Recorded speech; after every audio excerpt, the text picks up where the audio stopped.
Jumapili tulirudia hapa kitabu ikasema, ikiwa utasikia maneno yangu unakuyatenda, utalinganishwa kama nyumba iliyojengwa juu ya mwamba.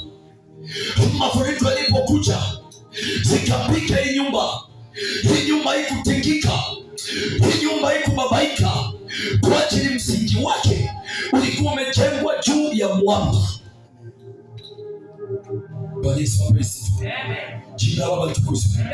Nyumba ni imani, mwamba ni Yesu Kristo. Natamani nipate watu wawili ambao